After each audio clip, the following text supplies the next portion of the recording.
share the screen. Dr. Rad? Yes. Hi, yeah, I actually am having a bit of an issue with my daughter's nap schedule, and so I might have a hard time attending this. So this same thing will be uploaded if I have to dip out. Correct. Yes. So I'll have it. And then if you have any questions that I didn't go over in the review, you can always email me too if there's something you didn't get. Awesome. Okay, thank you so much. You're welcome. Okay. All right. So for the 130 class, there's a couple things to keep in mind, or the 130 test. For Allegheny campus, you're pretty much responsible for memorizing and knowing what I have shaded here or selected within the Word document. You need to know all those conversions. And if you're at the other campuses, North, South, and Boyce, you also need to make sure you know your cups, your pints, and your quarts. Remember that the very first few questions that you'll get on the second semester dosage calc test is similar as the first semester test, where you'll have some basic, like just simple like conversion questions, like go from milligrams to grams, micrograms to milligrams, go from pounds to kilograms, go from cups to ounces, or I'm sorry, cups to milliliters, ounces to milliliters, teaspoons to milliliters. You're going to see that. Or if you're at North, South, or Boyce, you'll see for the intake question, it'll say the patients to receive, or the patient ate the following, and then calculate what their total fluid intake was. And then you would just convert all the ounces to milliliters that are listed there. And I'll show you an example of that if you need to. Okay. All right. Thank you for putting in your role. If someone comes in, if you don't mind just telling them to give me their name and campus, and that way I have that recorded. All right. So I already worked through a couple of these. Oh, that's right. I forgot that I had uploaded a couple things that you'll see at Boyce that you may not see. So if you see something that's like out of like number, just know that that's more so for like Boyce, North, and South than it is for Allegheny campus, but it can be helpful for you to work through if you like as well. So remember, when you're doing basic unit conversions, you do not round your answers. So like for this one, you're going to get an answer. Your answer would be 0.7 or 0.075 grams. You don't round that. That's your answer. Okay. The only time you're going to round is if you're going from the metric system or the household units to the metric system, or if we're talking about in the context of a other calculation involving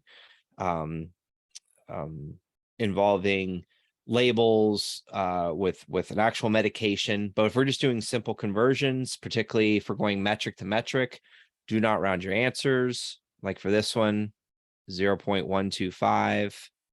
You don't round that. You don't round that to 0.1, 0.13. It's 0.125 is the answer. Don't round that. Okay.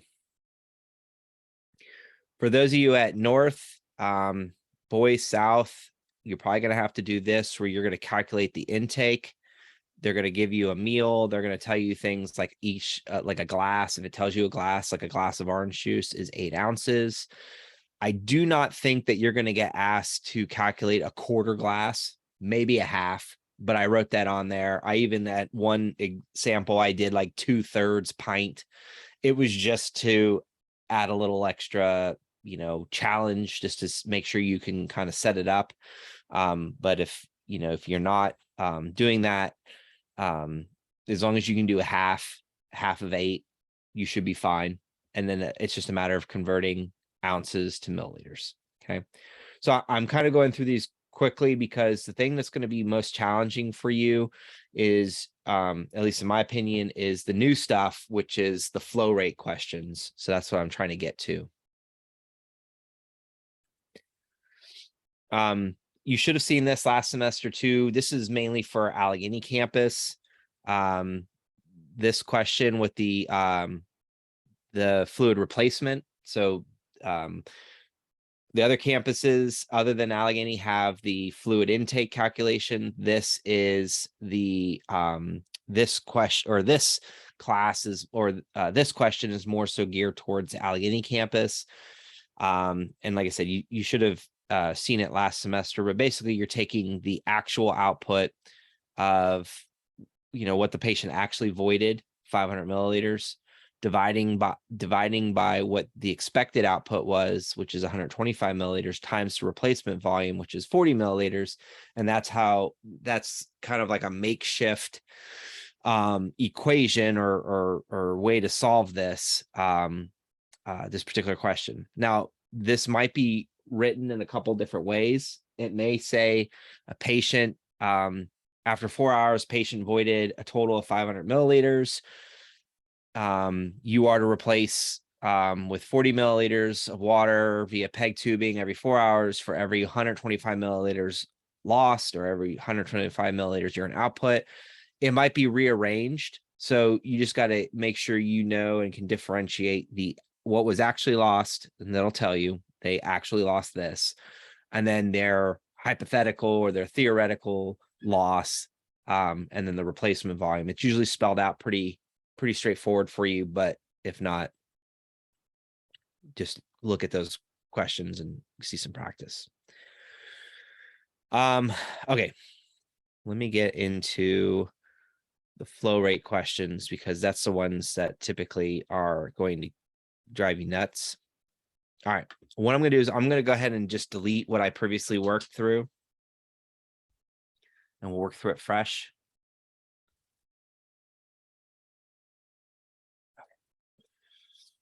All right, so with flow rate, this is where it's helpful to know more than just ordered over half, okay? So when we talk about flow rates are volume over time, okay?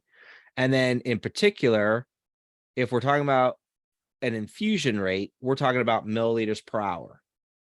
If we're talking about a drop rate, we're talking about drops per minute. So there's a couple different things that are on there that you'll see, okay?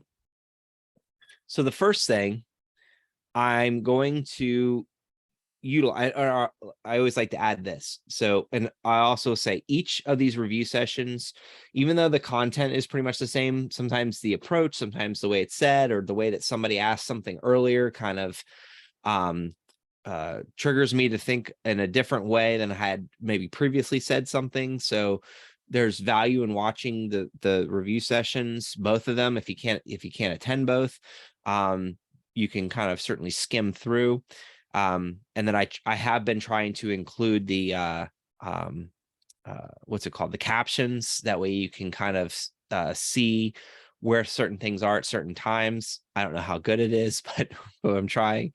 All right, so it's when we're dealing with an infusion rate, ordered over half doesn't really work for this, because there's really no math here.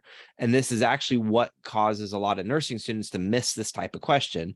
It's because they're looking for more to do than they actually need to do. And all you need to do is you just need to take the volume, which is 375. Let me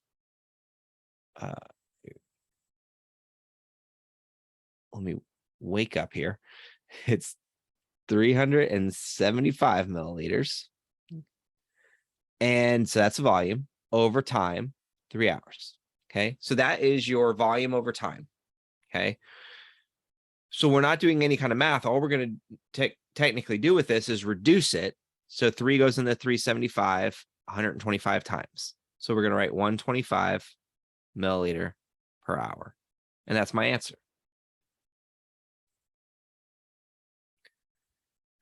Now, where this gets a little bit tricky, and you'll see this maybe more so next semester, you might see this semester, is it'll say the patient is to receive 400 milligrams of Ringer's lactate, and it's and it's delivered in a 375 milliliter bag over 3 hours.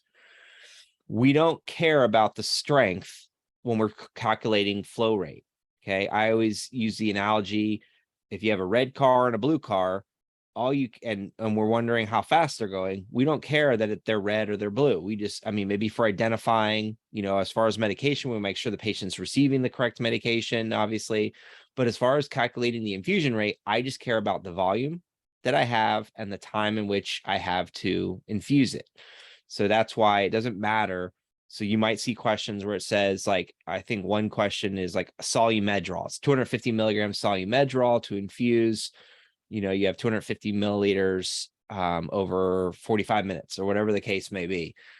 You worry about the volume of the time. You ignore the strength because it doesn't tell you, the strength doesn't tell you how to do the flow rate.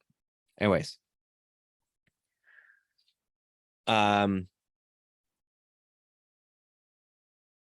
Then you would do this one exactly the same way. So let me do this fresh. So for 17, I'm going to take, I'm looking for milliliters per hour, right? But I have milliliters, so I can see that. But then it says 90 minutes. Okay. So I have now minutes instead of hours. So there's two ways you can do this. You're still going to set this up as volume over time. So 120 milliliters over the 90 minutes. And then what I would do is I would just convert minutes to hours. So multiply by 60, right? If you don't like doing that, what does 90 minutes equal? 90 minutes equals 1.5 hours, right?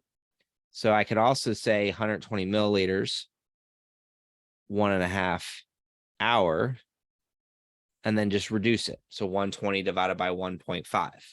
Either way you do it, you're going to get the same answer, which will be the correct answer. And then I'm plugging it into my calculator just to confirm that answer. I think it's 80. 120 divided by 1.5 is 80 milliliters per hour.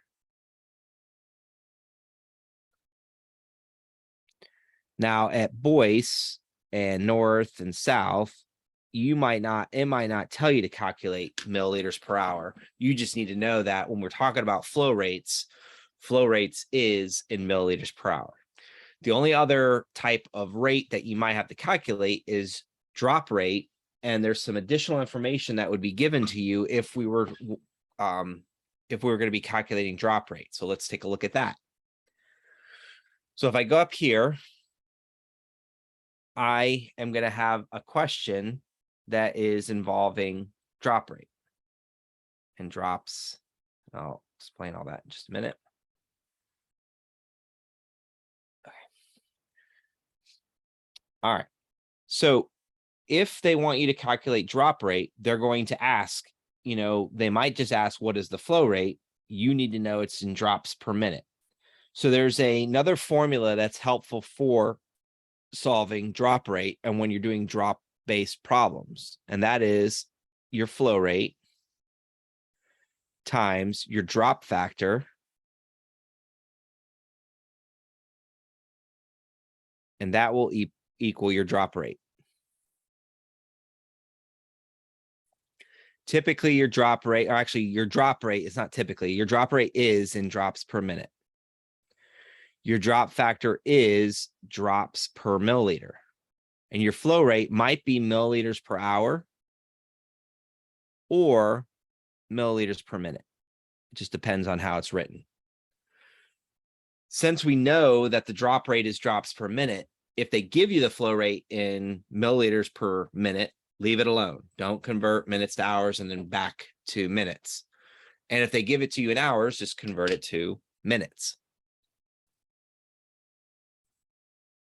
So for this question, it says the tubing package is labeled as shown below. So this, again, this is how you would know that you're doing drop rate, is because they'll give you something that says something drops per milliliter. So I've seen 15, 5, 10, I've seen 20, 25. And then if it's not labeled, a lot of times it'll say you're infusing using microtubing. The microtubing drop factor is 60 drops per milliliter. which is why I wrote it up here. Okay, so now all I'm going to do is I'm going to take my flow rate, 75 milliliters, 25 minutes. I'm going to multiply by my drop factor, which is 15 drops per milliliter. That cancels out my milliliters. I'm left with drops per minute before I do anything, right? So those of you who like to do dimensional analysis, this is a good reason to utilize it. If you don't like dimensional analysis, just flow rate times drop factor and make sure your flow rate's in minutes. And then, but I like to use dimensional analysis. That way you can see what we're canceling out. Sorry about that. My mouth's getting dry from talking today. So I simplify this, but you could always plug this into your calculator, but 75 over 25 is 3 times 15 is 45 drops per minute. And that's how you would solve this problem. Now, previously I'd written like another scenario where, let's say it gave me 125 milliliters per hour. Well, let's just because this will be different. So let's say it was 150 milliliters per hour. Okay, is my flow rate. And that where it commonly gets where this commonly gets missed is students will take, okay, there's the flow rate, 150 milliliters per hour. Then they'll multiply by the drop factor. Let's say it's 15. And let's be honest, you're probably not writing your units out, right? Then you write your answer 150 times 15, and you're going to get an answer that's 2,250. You know that you're supposed to be in drops per minute, so you just go ahead and write drops per minute. Okay. The problem is it's in hours. Okay. So that actually makes this question wrong, right? And so what we have to do is we have to account for that. We have to account for the minute. And so you can convert it to minutes, or what I like to do is I just do 150 ml over 60 minutes times the 15.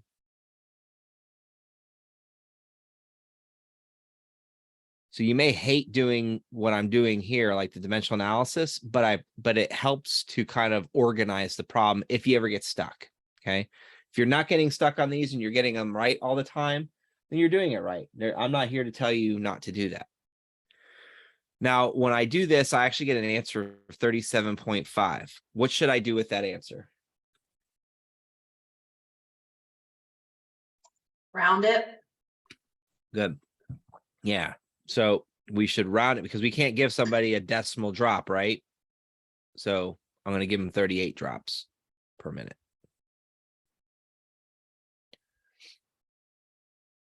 Good.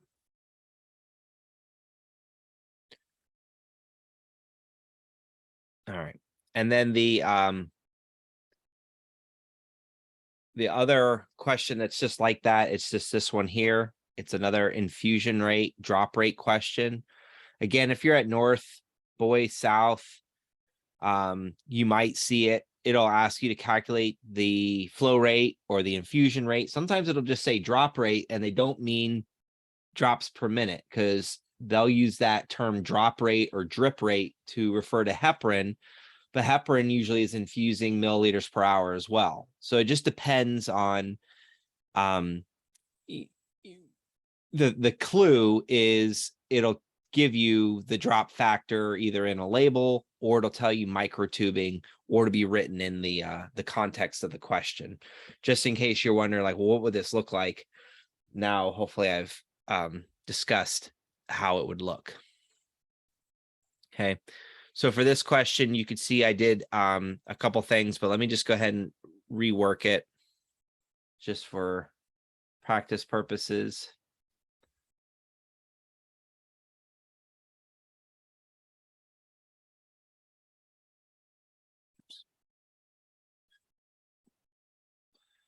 Deleted something I didn't mean to.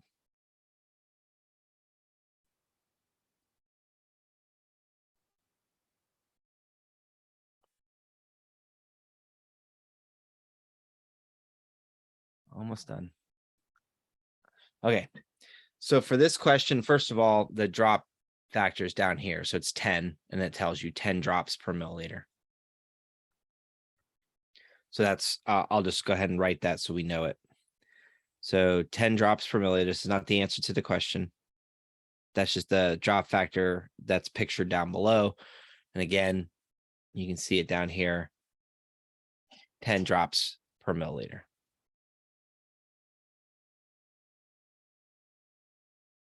All right. So the physician ordered 1440 cc's. We know that cc's is the same thing as milliliters, so we're not going to get hung up about that, right? Dextrose 5% normal saline to be infused over 12 hours. If your tubing is labeled as below 10 drops per milliliter, what will the flow rate be?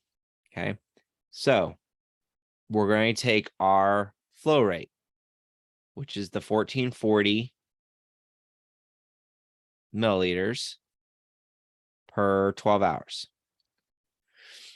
So there's two ways you can go about this. You can go ahead and this is what I do. I would just reduce this down. Okay. So 1440 over 12 is 120 per hour. And then I would rewrite the hour as 60 minutes. And again, I'm doing that because I know I'm working with drop factor. So if I'm dealing with drops, I know it's drops per minute. So I already know I want that to go into minutes. Some students like to convert hours to minutes right off the bat. So they take the 12 times 60, which gives them 720 minutes.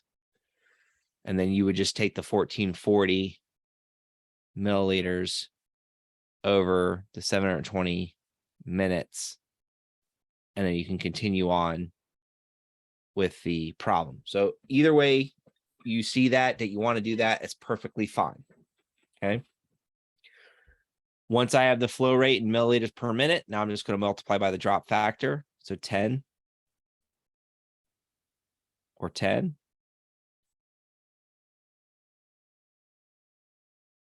Either way I do it, I'm going to get the same answer, 20 drops per minute.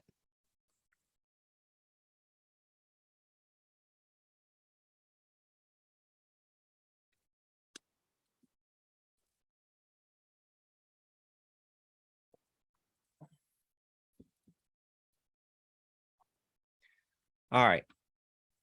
For North is going to have a reconstitution question, most likely. So for North Campus, I don't have a whole lot of practice questions for you, but if you're on the OneDrive folder, and if you don't have access to the OneDrive folder, you can email me and I can resend you that link. It should have been on the same link, set of links that you got that included when these review sessions are. But if you email me, I'll make sure to give you the access to that shared folder, and that way you can download it. So for now, most of my practice materials were made for Allegheny campus, but if you go to Boyce, North, South, what the other campuses, you'll see a lot of the wording and the practice questions that are there that are similar to what you'll see on your test. I'm still in the process of organizing that a little bit better and maybe even putting together based off of your blueprint. But there's a variety of questions there. If you can do all the questions, then you should be able to do all the questions on your, regardless of what level test that you're taking. But reconstitution, for North, did you guys have reconstitution on your 110 test? Yeah, we did. Okay, thank you. So I know that this is a commonly missed question just because you don't know, or a lot of times, at least the feedback I get from students is you just don't know what to do with it, or even to know that you're dealing with a reconstitution question. So I guess the secret to this is it'll ask you questions in a variety of ways. So I'm going to change this up. Let's make it let's see, the range is 250 to 1 gram. Let's make this, let's just do 350 this time.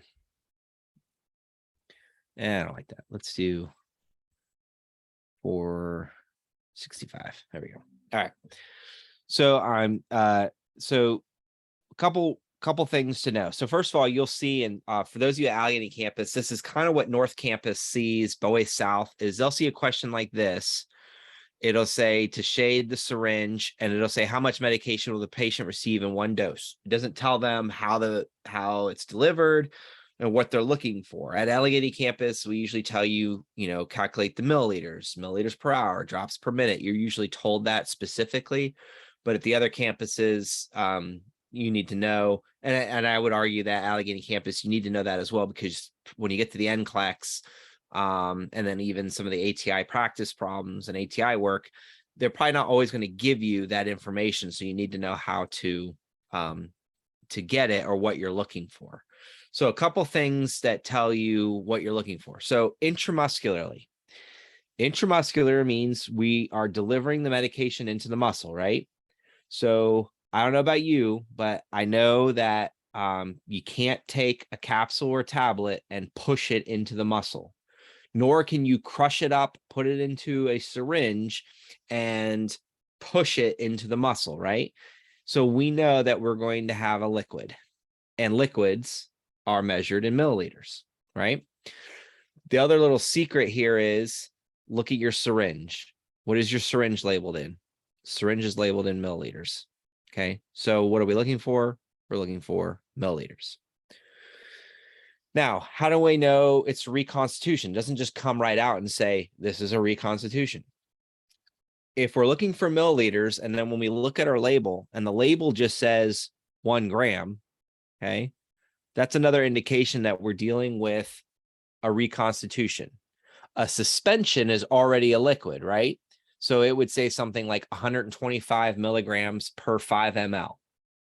Okay, so that would be an example of a something that's already written, or that would be an example of something that's already a suspension. It's already liquid. We already know the concentration. But with reconstitution, we don't know that, because I mean, technically we do. It's just that we have to look elsewhere to find that information.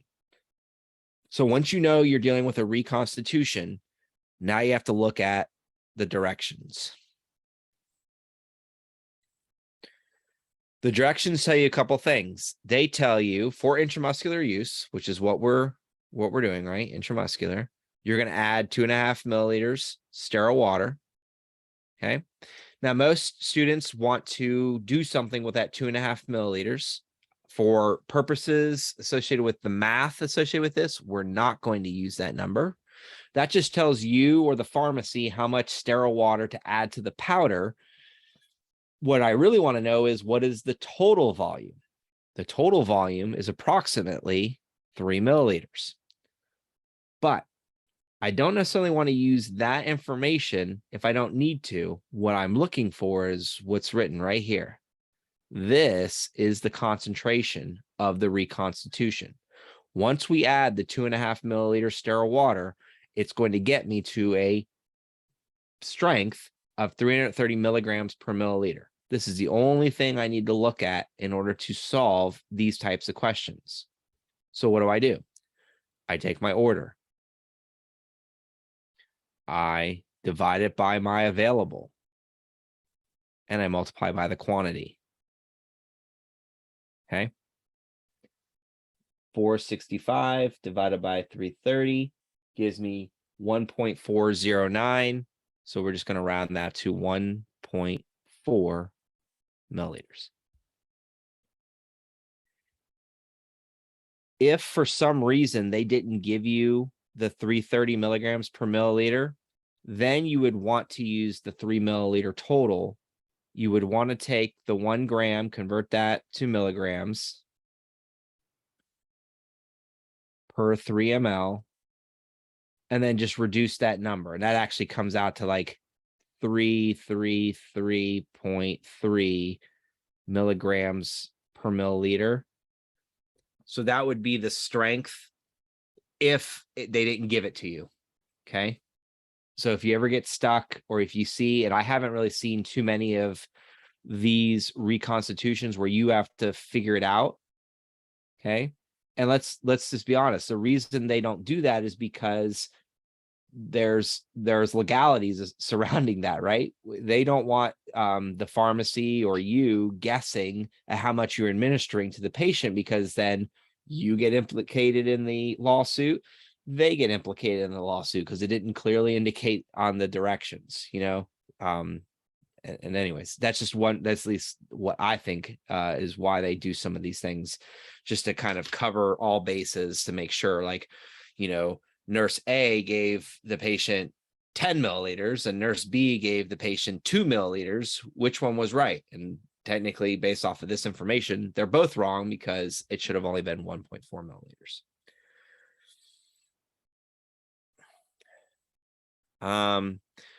At Allegheny campus, this is how you're going to see it written. Okay, you're going to see this. So let me do this here.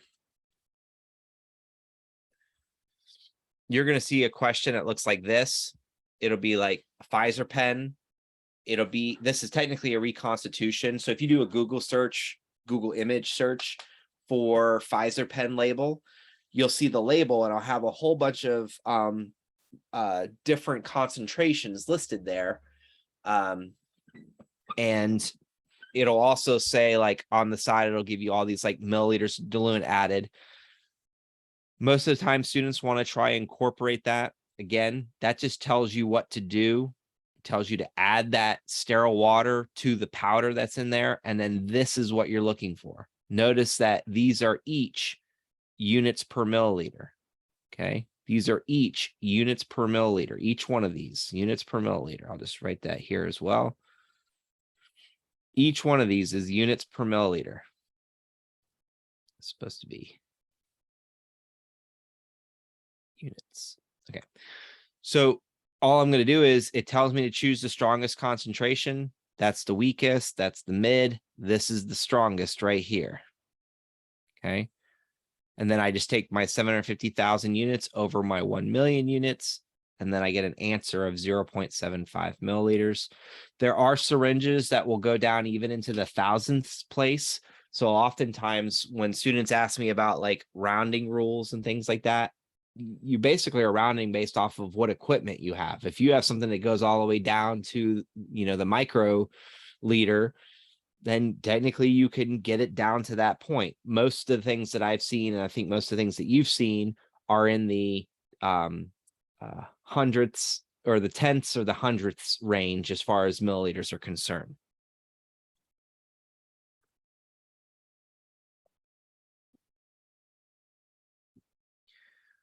These two questions at the bottom were asked earlier today. So let me go. I don't know why I keep forgetting that I have a mouse here that I can just use. So let me just work through these again real quick, just so you can see. These will be helpful for both Allegheny and North. So anytime you hear like two-step or a complex problem, usually what that means, or what that's telling you, is that one question is or it's going to be it takes more than one step to answer that question. So a lot of times it might be like a weight-based question where you have to convert the patient's pounds and kilograms and then multiply by a weight-based dose. Or it might be converting micrograms to milligrams or milligrams to micrograms, and then making conversion after that. And that's what we're going to do in question 25. But for question 24, it asks you to calculate a loading dose based off of a patient who weighs 176 pounds. So if you're at North, they might ask you to show your work all at one step. So if I were doing this as a one-step question, this is how I would do it. I would take my 176 pounds, and then I think sometimes you just kind of create like this thing here, so that's fine. 176 pounds, kilogram, 2.2 pounds,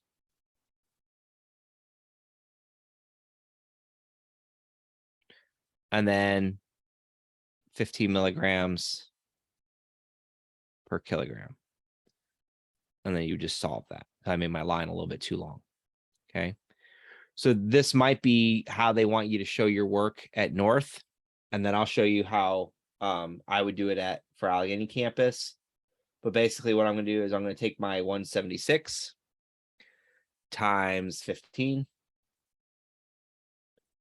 And then I'm going to divide my answer by 2.2. And I'm going to get 1200 milligrams.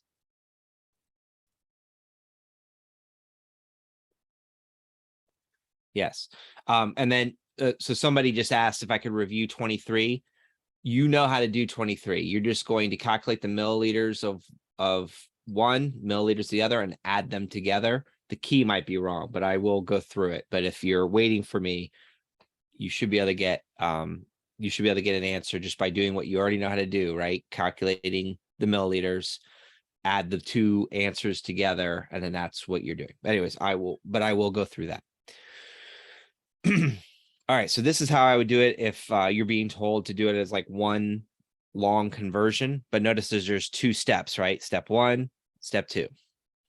If you're at Allegheny campus, I'm going to take my 176 pounds. I'm going to divide by 2.2. I'm going to get 80 kilograms. I think that's right.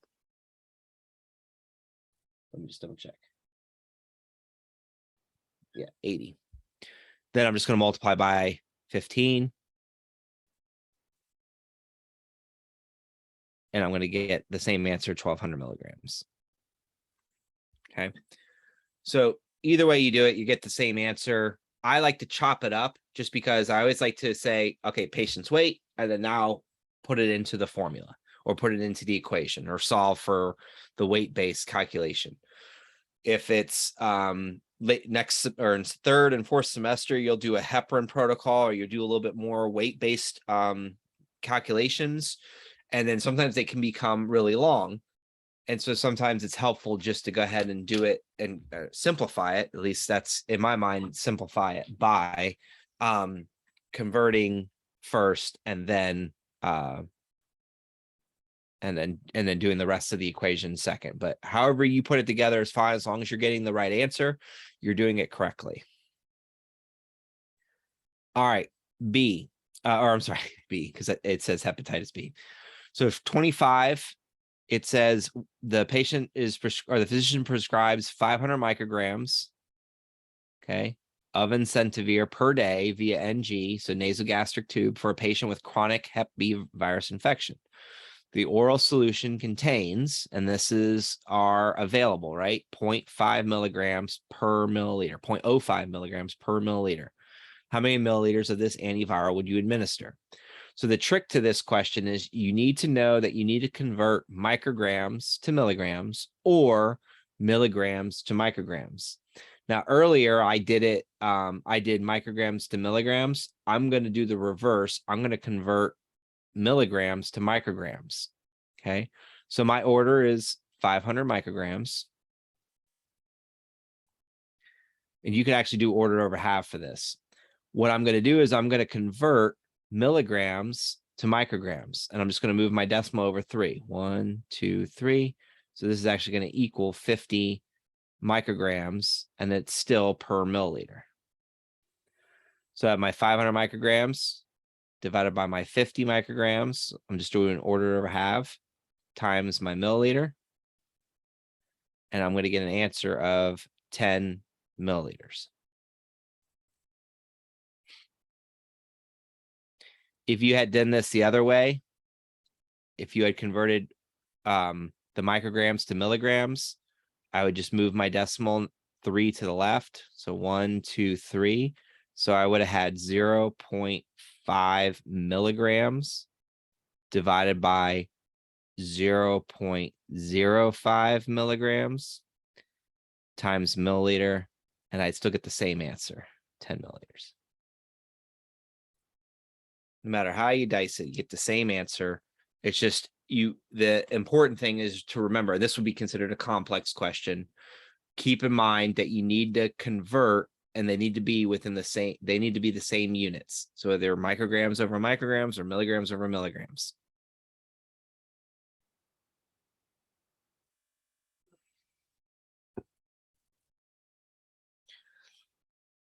All right.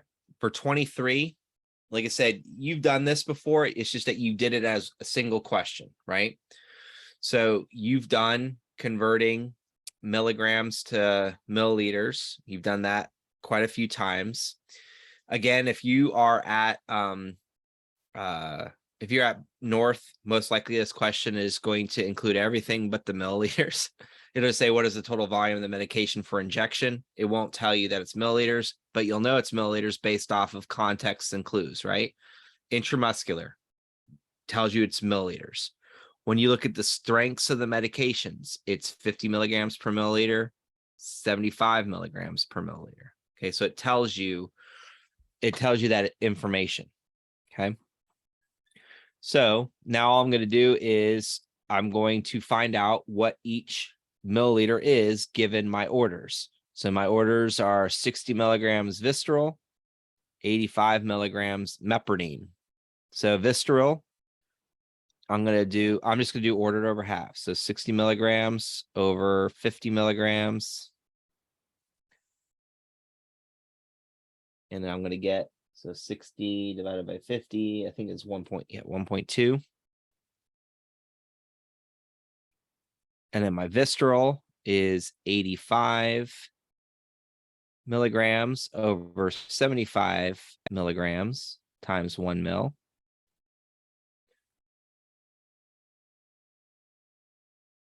Now I want to get 1.1333333. So I'm just going to round that to 1.1. I'm just going to add these two together. 1.1 plus 1.2. I'm going to get a total of 2.3 milliliters. And I'm just going to double check that the key was right for that. Sometimes it's not. Oh, yeah, it is.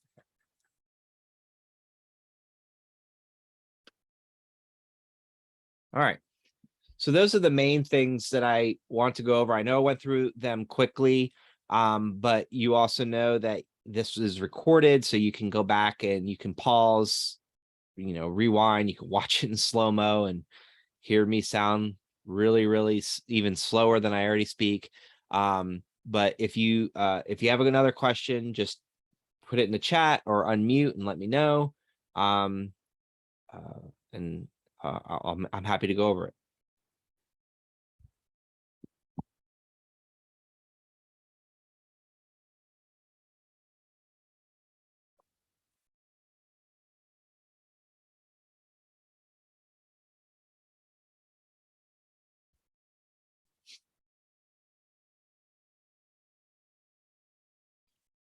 And if you don't have any other questions, remember, I'm going to be back here doing these reviews again on Thursday.